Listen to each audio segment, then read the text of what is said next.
পরেও জ্যোতি বসু এবং রতনলাল ব্রহ্মণ ভোট দিয়েছিলেন প্রস্তাবের পক্ষে। গঠিত হয়েছিল একটি নতুন রাজ্য, যার নাম পশ্চিমবঙ্গ, হিন্দুদের হোমল্যান্ড, যেখানে আমরা কথা বলতে পারবো, প্রতিবাদ করতে পারবো, আমার মতো করে আমি পূজা করতে পারবো, আমার ধর্মাচরণের সঙ্গে সঙ্গে আমার রাজনৈতিক, আমার সাংস্কৃতিক মতামতকে মানুষের সামনে উপস্থাপিত করতে পারবো। কিন্তু ঘটনাক্রমে আজকে সেই পশ্চিমবঙ্গের পরিস্থিতি নেই। আজকে পশ্চিমবঙ্গ যদি থাকে তবেই কংগ্রেস থাকবে, তৃণমূল কংগ্রেস থাকবে, বিজেপি থাকবে, সিপিআইএম থাকবে, বহুদলীয় ব্যবস্থা থাকবে, সংসদীয় গণতন্ত্র থাকবে, যুক্তরাষ্ট্রীয় কাঠামো থাকবে, রাজ্যপালের ভবন থাকবে, তবেই পশ্চিমবঙ্গ বিধানসভা পরিচালনা করা যাবে। আজকে দুর্ভাগ্যের বিষয় আমরা এগিয়ে চলেছি বাংলাদেশের দিকে। পাকিস্তান নামে কোনোদিন কোনো রাষ্ট্র ছিল না, পাকিস্তান নামে কোনোদিন কোনো জাতি ছিল না। Old main war in Harry. একটা নির্দিষ্ট মৌলবাদের কাছে মাথা নত করে আমরা দেশভাগকে মেনে নিয়েছিলাম, আত্মসমর্পণ করেছিলাম কূটনৈতিক ব্রিটিশ সাম্রাজ্যবাদী চতুর্শয়তানির কাছে। ওপার বাংলায় আমাদের গান্ধীবাদ চলেনি, মার্ক্সবাদ চলেনি, একাত্ম মানববাদ চলেনি, হিন্দু না ওরা মুসলিম ওই জিজ্ঞাসা কুঞ্জন চলেনি, সম্প্রীতির রাখি বন্ধন চলেনি। আমরা মিলনের পদযাত্রা করতে করতে 1947 সালের 15ই আগস্ট হেরে গিয়েছিলাম। আজকে বাঙালি ভুলে গেছে 1946 সালের গ্রেট ক্যালকাটা দিল্লিতে। বাঙালি ভুলে গেছে যে আজকে মাত্র কয়েকদিন আগে যে পরিস্থিতি মুর্শিদাবাদে তৈরি হয়েছে, সেই পরিস্থিতি যে কোনো সময় কলকাতা, এই উত্তর 24 পরগনার মাটিতে তৈরি হয়ে যেতে পারে। ভারতবর্ষে এরকম কোন দৃষ্টান্ত নেই যে একজন হিন্দু 45 বছরের বিবাহিত গৃহবধূ তিনি দাঁড়িয়ে বিএসএফ জওয়ানকে বলছেন, গুলি চালান, আমার বুক ঠান্ডা করে দিন, আমি আপনার হাতে মরাটাকে শ্রেয় বলে মনে করব, কিন্তু অন্যের হাতে শরীরটাকে আমি অপবিত্র হতে দেব না। রবীন্দ্রনাথের বাড়িতে আগুন লেগেছে, ধ্বংস হয়ে গেছে বাংলাদেশে রবীন্দ্রনাথ ঠাকুরের বাড়ি, আর তারই প্রতিধ্বনি শোনা গিয়েছে মালদায়। আজকে আমাদের এখানের ক্ষমতাসীন দলের ছাত্র নেতা তিনি রবীন্দ্রনাথের ছবি পুড়িয়ে দিয়েছেন। আজকে গেদে বর্ডারের ওপারে সরস্বতী পুজোর বিভিন্ন প্যান্ডেলে ভাঙচুর হয়েছে, পুজো করতে দেওয়া হয়নি। আর ঠিক গেদে বর্ডারের এপারে কৃষ্ণনগরের বিভিন্ন স্কুলে পোস্টার লেগেছে, মূর্তি পূজা বন্ধ করো। ওদিকে সুনীল গাঙ্গুলির বাড়িতে দখলদারি চলেছে, সত্যজিৎ রায়ের বাড়িতে ধূলিসাৎ করে দেওয়া হয়েছে। আর পশ্চিমবঙ্গের মাটিতে আমরা দেখেছি ওয়াকফকে কেন্দ্র করে আজকে মুর্শিদাবাদে হিন্দুদের বাড়ি, হিন্দুদের দোকান ভেঙে ভেঙে ধ্বংস করা হচ্ছে। আমরা কোথা থেকে আসছি সেই অতীতের স্মৃতি নেই, আমরা কোথায় দাঁড়িয়ে আছি সেই বর্তমানের বাস্তবতা নেই। আমরা কোথায় নিয়ে যাবে পশ্চিমবঙ্গকে সেই ভবিষ্যতের ঠিকানা আমাদের জানা নেই।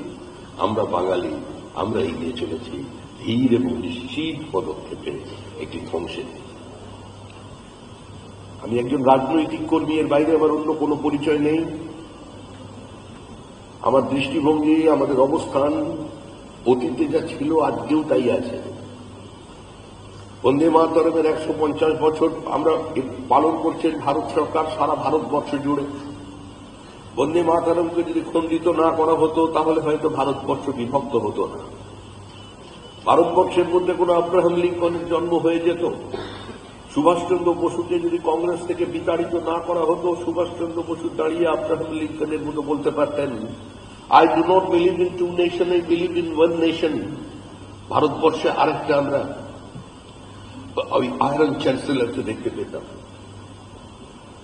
1937 সালের 26 এবং 27 ডিসেম্বর কলকাতার কংগ্রেস অধিবেশনে বন্দে মাতরম সম্পর্কে সিদ্ধান্ত নেবার কথা ছিল। শেষ চেষ্টা করেছিলেন নেতাজি সুভাষচন্দ্র বসু, চিঠি লিখেছিলেন রমানন্দ চট্টোপাধ্যায়কে যে আমি ওয়ার্কিং কমিটিতে একমাত্র বাঙালি, বন্দে মাতরমের ভবিষ্যৎ কি হবে আমার জানা নেই, আপনি একটু কবিগুরুকে বলুন গান্ধীজিকে বোঝাতে। আজকে এই পরিণতি কোন দিকে যাবে সেটাও সম্পর্কেও আমি অবহিত নই। নেতাজি সুভাষচন্দ্র বসু বন্দে মাতরমকে খণ্ডিত করার পক্ষে ছিলেন না। সেদিন হিন্দু মহাসভা ভারতবর্ষের বিভিন্ন প্রান্ত থেকে মিছিল বার করে, স্লোগান ছিল একটাই, do not compromise Bande Mataram at the altar of communal bigotry. আজকে সেই পরিস্থিতির মধ্যে দিয়ে আজকে আমরা একটা নতুন পরিস্থিতি, আমরা একটা নতুন ভারতবর্ষে রূপ পেয়েছিলাম। যে ভারতবর্ষে আমরা বহুত্ববাদকে গ্রহণ করেছি, যে ভারতবর্ষ সংসদীয় গণতন্ত্রকে মেনে নিয়েছে, যে ভারতবর্ষ বহুদলীয় ব্যবস্থাকে স্বীকার করেছে, যে ভারতবর্ষ মেধার বিকাশের জন্য প্রতিশ্রুতিবদ্ধ হয়েছে। বিবেকানন্দ বলতেন, in this society everyone ought to have the same opportunity for obtaining wealth, education and knowledge, freedom in all matters which is advanced towards mukti, the worthiest gain of man. আজকে আপনারা যারা অধ্যাপক আছেন তাদের সামনে বক্তব্য রাখার মতো ঔদ্ধত্য আমার নেই, কারণ আমার উচ্চতার মতো আমার জ্ঞান বিদ্যা বুদ্ধি সীমিত। কিন্তু আমরা যেটা দেখতে পাচ্ছি, আমরা এই মুহূর্তে একটা খোলা বাজারের অধিবাসী, যেখানে সমস্ত কিছু বিক্রি হচ্ছে, শিক্ষকের চাকরি পর্যন্ত বিক্রি হয়ে যাচ্ছে। একজন ছেলে আমার বাড়িতে এসেছেন, এসে বলছেন, দাদা আমি চাকরি ছাড়ছি। চাকরি ছেড়ে কোথায় যাবে? অনেক বছর তো স্কুলের চাকরি হয়ে গেল, বলে 12 বছর স্কুলে চাকরি করছে, কিন্তু আর লজ্জায় চাকরি করতে পারছে না। বলছে কেন? বলো আমার বাবার যে টাকা পয়সা আছে, পারিবারিক যে সম্পত্তি আছে, চাকরি করার আমার প্রয়োজন নেই, কিছু একটা করতে হবে বলে ঢুকেছিলাম শিক্ষকতার চাকরিতে, কিন্তু আমি কিছু করব, আমি ব্যবসা করব না, আমি চাকরি করতে চলে যাচ্ছি মুম্বাইয়ে। এবার কারণ বলে আমি কয়েকদিনের মধ্যে পিএইচডি অ্যাওয়ার্ডেড হয়ে যাবো, ফিজিক্স পড়াই। ছাত্ররা যেভাবে চোখের দিকে তাকাচ্ছে দেখে মনে হচ্ছে আমিও মনে হয় চাকরিটা কিনে স্কুলে ঢুকে পড়েছি। এই পরিস্থিতি পশ্চিমবঙ্গের রাজ্যে তৈরি হয়েছে। আপনারা যে শাসনের নাম শুনেছেন, শাসনের জ্যোতি বসু বলা হতো মজিদ মাস্টারকে, তারই পরিবারের একজন মানুষ এসে আমাকে বলছেন যে আমাদের ওখানে যে প্রাথমিক বিদ্যালয়টি আছে সেখানে শিক্ষকের সংখ্যা 3, ছাত্রের সংখ্যা 1। প্রতি মাস্টার মশাইরা প্রতিদিন পালা করে করে তার জন্য ভালো খাবার দাবার বানিয়ে নিয়ে এসে খাওয়াচ্ছে, কারণ তার চাকরি হয়তো যাবে না, স্কুলটা বন্ধ হয়ে গেলে অন্য কোনো জায়গায় পোস্টিং হয়ে যেতে পারে। আজকে সম্পূর্ণ শিক্ষা জগৎকে খোলা বাজার বানানো। পোস্ট গ্রাজুয়েট যারা যখন এন্ট্রান্স পরীক্ষা হয় চিকিৎসকদের ক্ষেত্রে, সেখানে একজন গ্র্যাজুয়েট ডক্টর নয়, একজন পোস্ট গ্র্যাজুয়েট ডক্টর থাকে।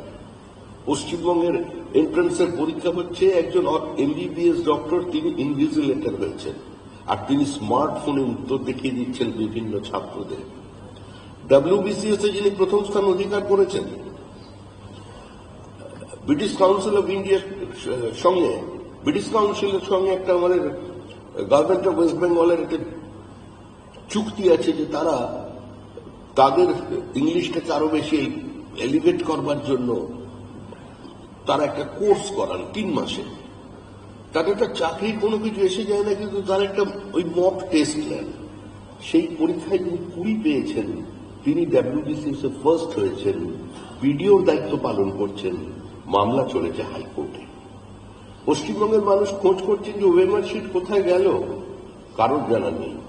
কলেজ সার্ভিস কমিশন, সেখানে দুর্নীতি নিয়ে বিভিন্ন জায়গায় রাস্তায় আন্দোলনে বসে পড়েছেন। মাদ্রাসা শিক্ষা ব্যবস্থা, শিক্ষকদের রাত কোথায়, তারাও ধর্মতলার রাস্তায়। মুখ্যমন্ত্রীর অফিসের যে সিএমও অফিসের গ্রুপ ডি স্টাফ কোথায়, ময়দানে ধর্ণা দিচ্ছেন। এই ধর্ণার মধ্যে, এই বাজারের মধ্যে আপনারা এতজন অধ্যাপক এখানে এসেছেন সম্বিত পাত্রকে এবং ডক্টর সুকান্ত মজুমদার বক্তব্য শোনার জন্য। একজন চিকিৎসক আর একজন অধ্যাপক, মানে এখানে মেধা এবং ফিজিওলজির একটা অদ্ভুত সংমিশ্রণ কিছুক্ষণের মধ্যেই আপনারা দেখতে পাবেন। পাশে স্বরূপদাও আছেন, তার আধ্যাত্মবাদ নিয়ে সমস্ত কিছুতেই আজকে আমরা এখানে সবাইকে সম্পৃক্ত করে দেব। সবাই ভালো থাকবেন, আনন্দে থাকবেন। আমরা একটা নতুন ভোরের সন্ধান করছি, যেখানে অন্তত আর যাই হোক মেধা প্রতারিত হবে না, শিক্ষক এবং ছাত্রের সম্পর্ক অটুট থাকবে, মাস্টারমশাইকে মানুষ শ্রদ্ধার চোখেই দেখবে। ধন্যবাদ। আমাদের ভিডিও ভালো লাগলে লাইক এবং শেয়ার করুন। কমেন্ট সেকশনে গিয়ে জানান আপনাদের মতামত। আরও ভিডিও পেতে আমাদের চ্যানেল সাবস্ক্রাইব করুন এবং প্রতি মুহূর্তে খবরের আপডেট পেতে প্রেস করুন বেল আইকন।